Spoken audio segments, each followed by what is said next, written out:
Hi, this is Dennis, and this is our team presentation of the Hydro One business case by Dennis, Travis, Hillary, Chandelia, and Laura.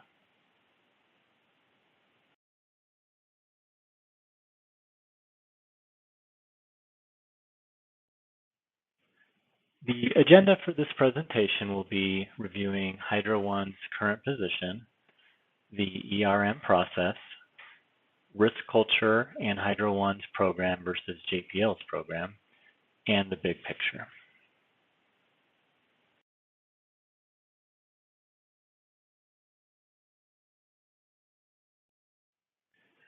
To begin, Travis will review Hydro One's current position.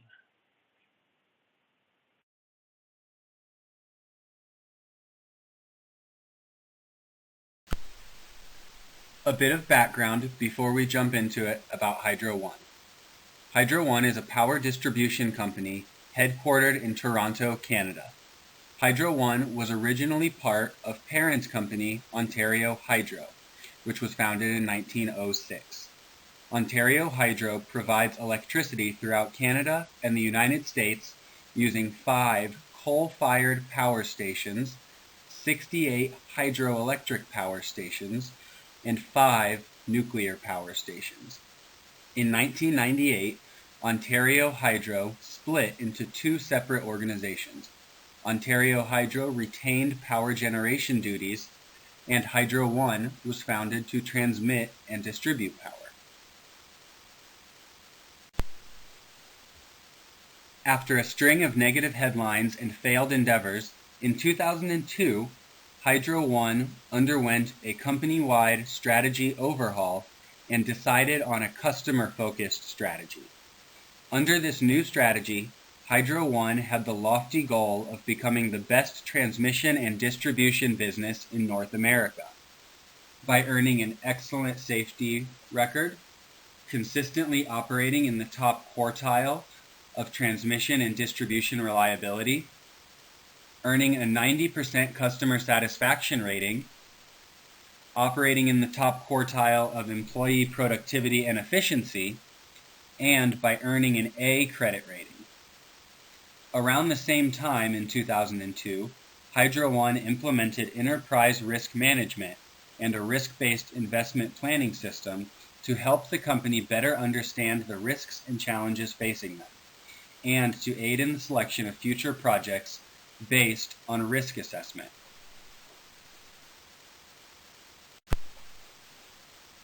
Following the implementation of these enterprise risk management tactics, Hydro One made some sizable strides towards achieving their goals. Customer satisfaction nearly doubled from 2002 to 2006, up from 42% to 82%.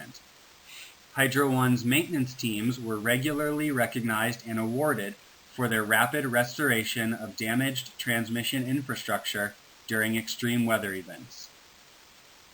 And credit rating agencies liked what they had seen out of Hydro One and increased their rating to an A. These successes give a taste of what a successful ERM has the power to achieve if implemented correctly. Despite early successes, Hydro One was facing many challenges in 2006 when Laura Formusa took over as CEO. The labor union had gone on strike just a year before. Their distribution infrastructure was aging, and despite the government's best attempt, electricity usage in Canada was at an all-time high, and this caused concerns for Hydro One with regards to their system's capacity. The Canadian government had an election coming up, and there was uncertainty surrounding what mandates may be put in place by the winning regime.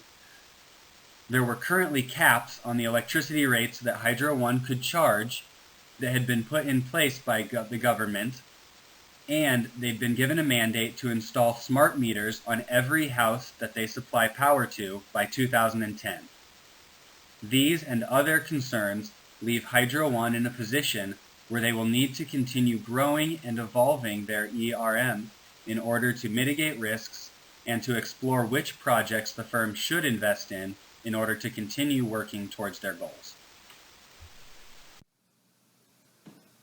The top three risks identified in July 2006 were electricity supply, getting the work done, and government policy uncertainty. Electricity supply is a risk due to increased energy demands. The infrastructure and production capacity cannot satisfy all needs, especially as some spikes are seasonal in nature, such as extreme warm weather in summer. To avoid decline in customer satisfaction, the company needs to educate the user to take action and reduce peak energy usage. Getting the work done is a significant risk due to the fact that the company has been downsizing for many, many years, and more than 20% of the employees are currently eligible for retirement in 2 years' time. The demographics are against the company, as in Canada, there is not enough workforce to compensate for the trend. Lastly, related to government policy uncertainty, Hydro One is impacted by the policy decisions around renewable energy. The government decided to shut down coal-fired power stations, but renewable energy has its own challenges too. Wind power is a special challenge on transmission because of uncertainty about when wind will be blowing and where. Also, there is no effective existing method for storing wind-generated or any type of electricity. Not being able to meet customer needs for energy can have a negative impact on satisfaction and rating. The same effect can be expected if customers' spend with electricity increases. The shortage of resources can have a significant impact on future maintenance needs or new energy plants.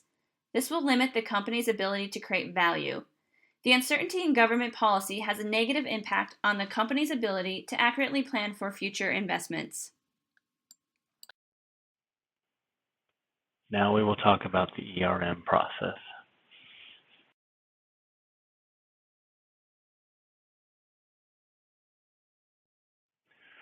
One of the key focuses at Hydro One was safety. Hydro One had safety at top of mind. There were several factors to consider. The primary concern was employee safety. A lack of employee safety would directly impact the company through potential workman's comp or lawsuits, negative media attention, and of course, the impacted workforce itself. Next consideration is the safety of assets. Many of the assets were aging and coming towards the end of life. This could impact the company through assets failing, leading to possible loss of service, or worse, if assets deteriorated or had catastrophic failings. Environmental safety was also a concern, which could result in bad press, regulatory fines, and cleanup costs. Regulatory safety was also a concern, as noncompliance to regulatory requirements could result in fines, which Hydro One did face per the business case. Lastly was physical safety of assets, which was important due to threats internally and externally of theft of copper.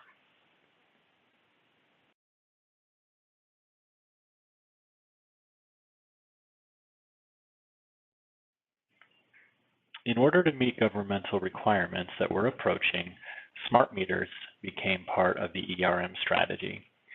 Smart meters had the potential to satisfy several concerns. First, since the demands on power were coming into the spotlight, the ability to charge a time-of-use billing system to encourage usage in off-peak hours was part of the strategy. By providing smart meters, end users could visually see where their usage was and possibly change their behavior to reduce their bill. Next, by installing these smart meters, the long-term result would be a savings of the labor force that had to drive around and monitor the old-style meters visually. Since the meters can be monitored remotely, it also allows for instant feedback on revenue generation, rather than relying on the manual process, which was typically delayed 1 or 2 months. In the end, this allowed some degree of stability to be added to the assets by driving behavior away from heavy usage and strain on the assets during peak times.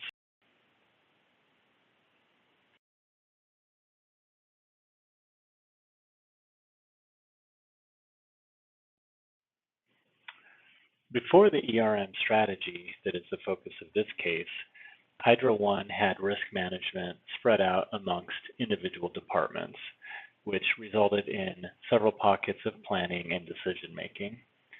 The decisions were made locally by those close to the decisions relevant to them. This resulted in difficulty making planning decisions with unrelated large projects, as each department would only see the value in their own project, as this was the encouraged focus of those individual departments. There was also no framework for analyzing enterprise risks, and therefore decisions were made more on intuition of risks at any given time.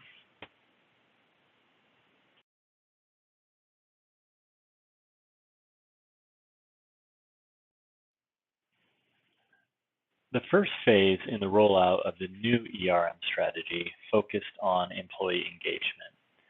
Employees participated in workshops to understand the company's key strategic initiatives, along with identifying risks to those initiatives.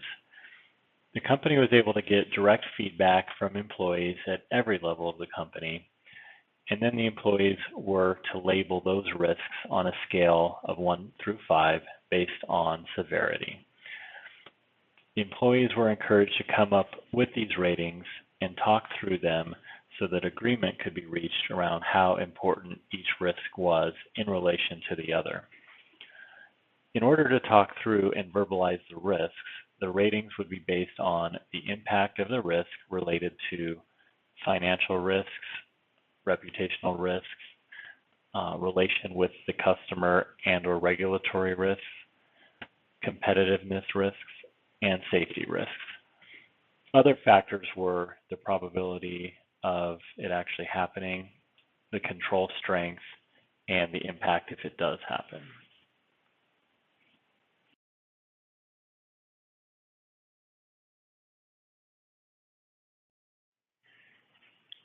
Phase 2 was the planning and allocation phase. Money was prioritized and allocated based on the ratings from the first phase. Because of the work in Phase 1, around 1 billion Canadian dollars was invested annually on new physical capital. This outlay was definitely influenced by the ERM plan. In one of the videos in this case, it was mentioned that this much money would not have been invested had it not been for the ERM plan. Nevertheless, it was not a free-for-all, as the investment planning department challenged departmental managers and engineers, thereby acting as a counterweight and requiring justification for the identified risks before approving capital to be deployed.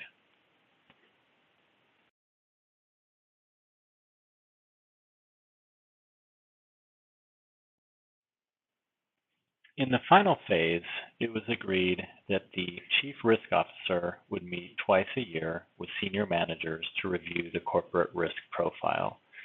Although there were some departments that initially might have tried to avoid participating in the effort by stating that they didn't have any risks, they were advised that if there were really no risks to discuss, then there would be no need for any budget around the program for them, and this budget could be moved to others who actually did need it. The goal for the CRO and senior managers was to identify the riskiest items so that resources could be spent such that those risks were brought down to the company's risk tolerance level, rather than to eliminate the risks entirely.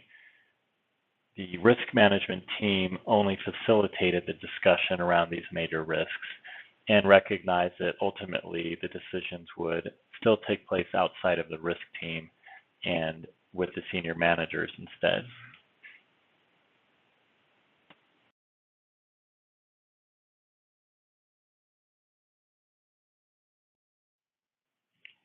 The employee engagement aspect of the ERM plan was pivotal because this allowed for buy-in from the entire workforce, along with gaining insights that might not have otherwise come to light. By involving the workforce directly with the process, it seems that awareness was heightened, and this likely encouraged the workforce to stand behind the success of the program.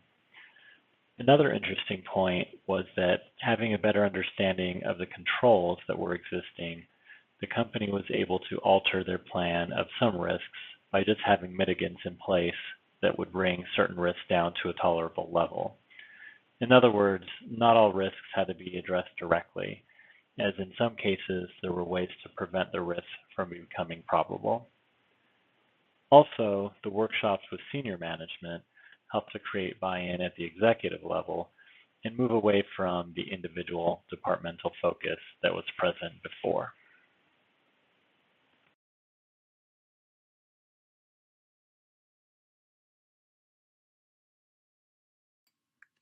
Both Hydro One and JPL successfully embedded risk management into their company cultures.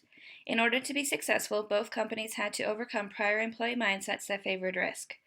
Prior to Lee, JPL's management teams essentially created a culture around risk-taking. The bigger the risk, the bigger the reward was the consensus. At Hydro One, managers didn't like to talk about risk because they felt that they were the experts. Some similarities between the two programs include that both companies had a structured ERM process which supported the company strategy and the objectives to achieve that strategy. Other similarities included that both companies had enterprise-wide scopes within their programs. They focused on every aspect of their firms and corresponding risk. They both also considered numerous types of risks that could pop up, such as brand, financial, and operational. Both companies also structured their ERM processes to essentially be structured ways to make decisions. These decisions included which risks were priorities, how much funding they received, and how they were mitigated. Another important note is that both companies set the tone from the top. They made it clear that every employee is responsible for identifying risk for the betterment of the company. Also, that in order to meet key objectives, risk had to be identified, assessed, and monitored. Risks weren't going to be ignored, they were going to be discussed in great detail. Despite their similarities between the two companies, there were some differences in their ERM processes. First, JPL's ERM process was concentrated on individual missions and ensuring their success. Hydro One, on the other hand, focused on the company as a whole. JPL also heavily relied on a panel of independent experts to review their missions. These experts would make the final decisions on the project and determine the magnitude and probability of the risk. Hydro One, on the other hand, didn't have an independent panel. Risks were discussed and voted upon by the managers until there was a general consensus among the group. Lastly, JPL kept the framework centralized to a group of employees, the panel of 12. Hydro One decentralized the framework and made risk management the responsibility of each employee. Hydro One's ERM program was a success because management set the appropriate tone from the top, which allowed risk management to become ingrained in the culture. Risk management became the responsibility of every employee. No longer was it the responsibility of top managers. Managers were also taught that some risks present opportunities. Traditionally, utility companies such as Hydro One were more conservative in their risk-taking mindset. The risk management team at Hydro One emphasized the fact that calculated risk can offer benefits and that risk aversion is not always the best option. Another key change in the culture was communication. All levels of employees were involved in identifying risk and reporting them through the appropriate channels. Risk management also became an integrated effort. Departments started sharing information with each other instead of containing information in silos. Also, the highest probability and magnitude events received the most funding in the decision-making process. Managers were held accountable and had to prove their funding requests were commensurate with the risk. John Fraser was the Chief Risk Officer of Hydro One. He split his time between this role and leading the audit team. Gentry Lee, on the other hand, was a Senior Systems Engineer at JPL. All of his time was dedicated to developing the ERM at JPL. Lee's style was intellectual challenge, whereas Fraser focused more on creating a culture where there was a general understanding of risk facing the firm. They both were talented at asking the right questions to get to the heart of issues and were tough when necessary. The key takeaway is that you don't need a dedicated CRO to have a successful ERM program. What's more important is having the right people involved in the process. Both Lee and Fraser had the right personalities for the job. They were comfortable with challenging others and getting them to acknowledge their risk. They both also realized that is not only do risks present challenges, they present opportunities as well. Lee and Fraser both had the ear of their executive suites. This contributed immensely to the success of their respective programs. ERM programs are tailored to each individual firm and their specific needs. No two structures are exactly the same. The key components of the structures include identify all risk, identify top risk, allocate resources based on magnitude and probability of occurrence, and continuously monitor risk for changes in magnitude and/or probability. The specific nuances of each of these phases and how aggressive each firm was varied. Essentially, it boils down to the different communication styles involved, the personalities and managing style of the CRO, the risk tolerance and appetite of the firm, and the overall strategy and objectives the firm is trying to accomplish. Hi, this is Chandelier Naravarjula. So, till now we have seen Hydro 1, its history, its current position, its previous position, implementation of ERM process, and its phases. Now we shall see the benefits of ERM.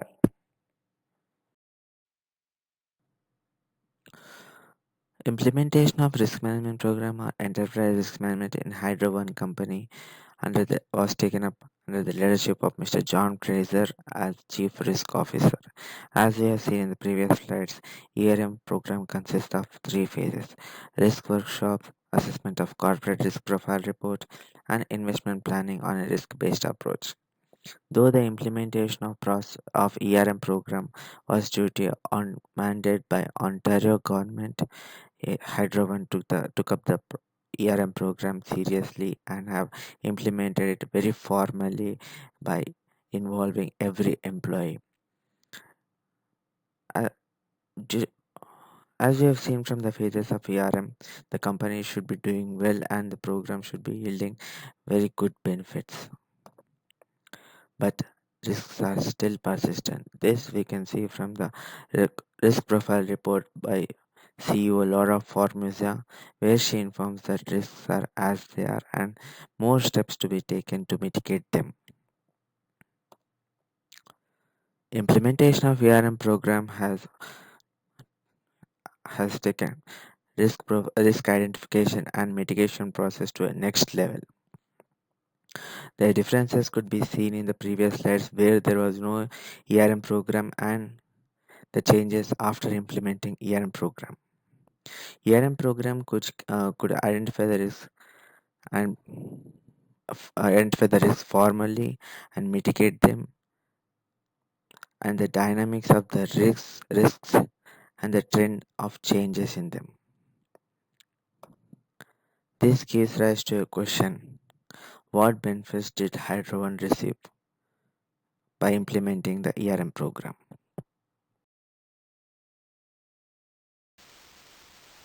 Now we shall see the benefits of ERM program to Hydro One. Risk culture. One can say that risk culture is the biggest benefit that has occurred to Hydro One. Before implementing ERM, there was just a single risk team which jotted down the list of risks informally, discusses them, and submits a report to management. But such risk management would take company nowhere. To really implement the program, the risk identification shouldn't be just a process, but a culture where risks are identified, owned, and then mitigation steps are taken, such that the objectives and strategies are achieved. Mr. John Fraser has played a pivotal role in building such culture at the company which made ERM implementation successful. Every employee participation in risk management. As we have seen in the previous slides, as how risk management was handled by a single team. But there are some risks which really threaten the business, and such risks cannot be identified by a single team for the entire company. But in such situations involving every employee can solve the problem, as some employees know and deal with risks that go unidentified. So bringing every employee on board in this management reduces the risk impact. Free flow of information. This is actually in alignment with the previous benefit. By bringing every employee on board in this management, there is a free flow of information which allows the top management to know everything that happens, and in turn the employees will also hear the policies and changes in the management from the top management themselves.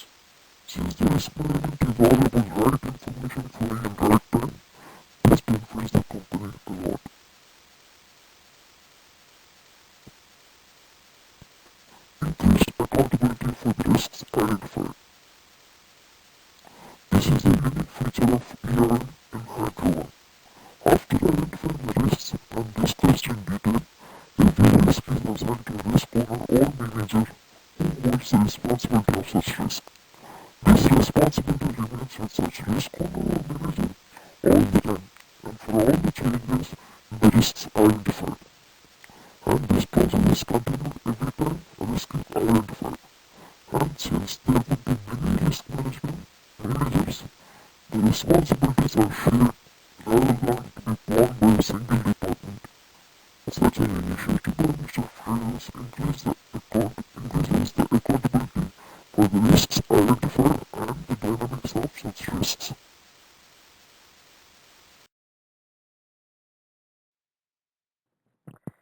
Other benefits include corporate risk profile report. Corporate risk profile report is a unique benefit for the Hydro One itself. As we have seen from the previous slides, how a risk profile report is made and how it works. This benefit helps the company in keeping track of the risks identified, the changes in such risks, and establish a trend which further prompts management to take necessary further steps to mitigate the increasing risk. The main goal or purpose of this report is to keep ERM program on track and see it is not drifted away.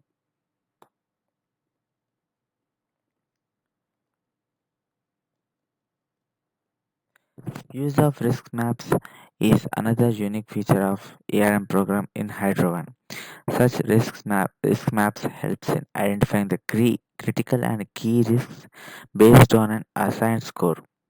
Such identification helps the management to take necessary steps to mitigate it and if not to deal with such risk.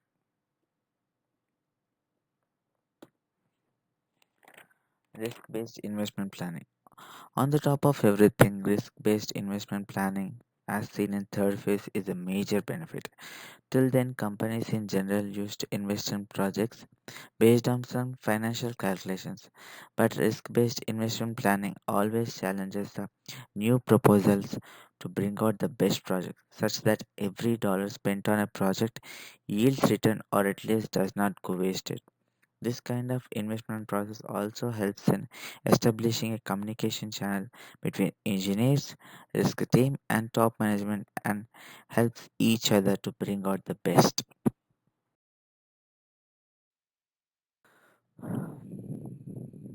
Now we should also see the value created by ERM program in Hydro One company.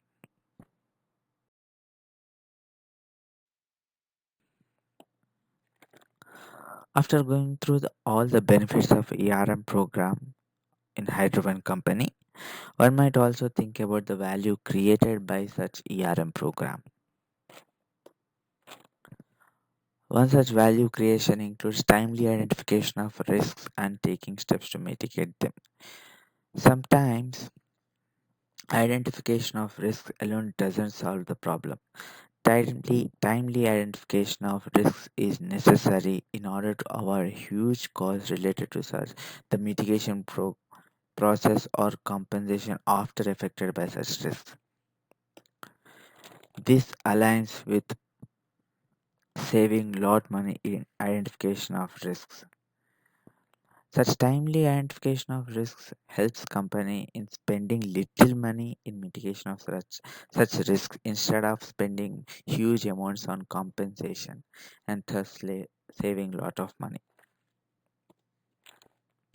Better capping of dynamics of risk identified and use of risk maps. As part of ERM's second phase, assessment of corporate risk profile, capturing the dynamics of risks also helps Hydro One to prepare for such changes in regard to monetary terms.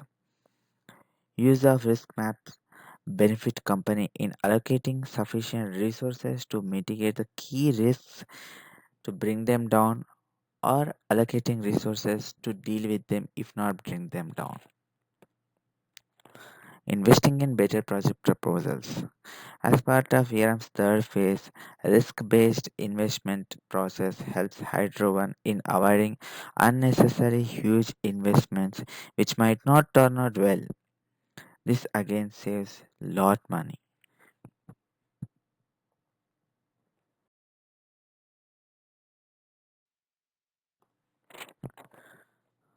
There are few other benefits which also have created value by implementing ERM program in Hydro One.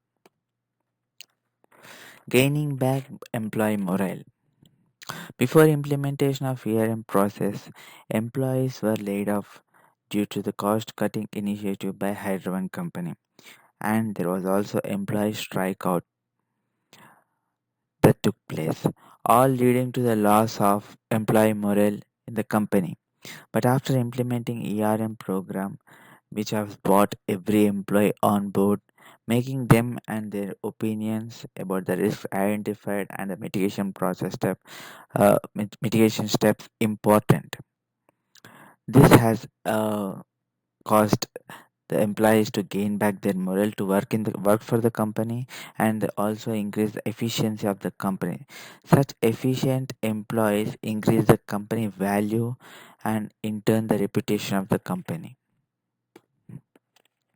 Risk framework. This is one more value creating benefit of ERM program. In Hydrogen company, ERM program is implemented.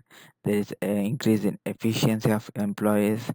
The risks are identified and steps are taken to mitigate it. And there is investment planning process, which again take a risk-based approach. To continue this program, and to yield the benefits for a longer period, there should be a risk framework without which the efficiency of the program can fade away slowly.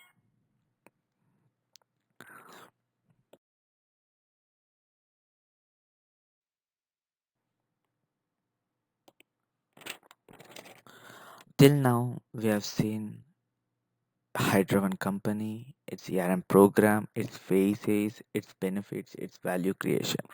Now we shall see what should be the next phase in such ERM program, or where should the ERM program go next in the Hydrogen company. Here are few thoughts. Expansion of Hydrogen's asset portfolio.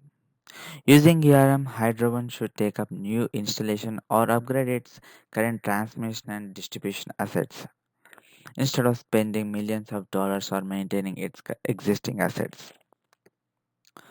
Creation of R&D department.